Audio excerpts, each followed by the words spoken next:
Hello guys, in today's video I will be showing you how to fix TikTok glitch problem. So the answer is easy, just go to the settings and then scroll down to the app section and then go to the search and search TikTok and then go to the storage, and here you will find this clear cache option. Click on it.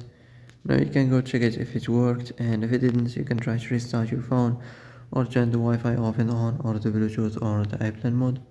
Also, you can try to clear data, but be careful. If you clear data, all this application's data will be deleted. This includes all files, the settings, the accounts, the databases, etc. So be careful if you want to clear your data. And that's it for today's video. I hope this is the answer you've been looking for. If you like this video, don't forget to like and subscribe, and see you in the next video. Thanks for watching.